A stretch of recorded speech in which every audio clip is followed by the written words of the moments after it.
Nora ফাতেহির নতুন গান সার্কে চুনার তেরি নিয়ে বিতর্ক থামছেই না। গানটির কুরুচিপূর্ণ কথা এবং দৃশ্যায়ন নিয়ে জল গড়িয়েছে ভারতের জাতীয় মহিলা কমিশন পর্যন্ত। এই ঘটনায় গত 7 এপ্রিল নোরাকে সশরীরে হাজির হওয়ার নির্দেশ দেওয়া হলেও তিনি সেখানে উপস্থিত হননি। হাজিরা এড়ালেও পার পাচ্ছে না এই আইটেম গার্ল। কমিশন তাকে শেষবারের মতো সশরীরে হাজির হওয়ার সুযোগ দিয়েছে।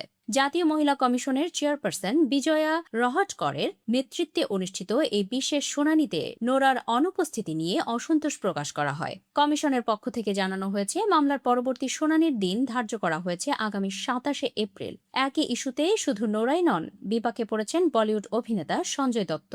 তাকেও আদালতে হাজির হওয়ার নির্দেশ দেওয়া হয়েছিল। মঙ্গলবার অনুষ্ঠিত ওই শুনানিতে উপস্থিত ছিলেন বিতর্কিত গানটির গীতিকার রাকিব আলম, পরিচালক প্রেম এবং প্রযোজনা সংস্থা KVN প্রোডাকশনসের প্রতিনিধি গৌতম KM ও সুপ্রীত। শুনানির এক পর্যায়ে গানের কথা ও সুর নিয়ে তীব্র ক্ষোভ ঝাড়েন বিজয়া রহাটকর। এদিকে কমিশনের এমন কঠোর অবস্থানের মুখে নতি স্বীকার করেছেন ছবির নির্মাতারা। তারা ইতোমধ্যেই জাতীয় মহিলা কমিশনের কাছে লিখিতভাবে নিঃশর্ত ক্ষমা চেয়েছেন। ভবিষ্যতে এমন বিষয়বস্তু নির্মাণে আরও সতর্ক থাকারও আশ্বাস দিয়েছেন তারা।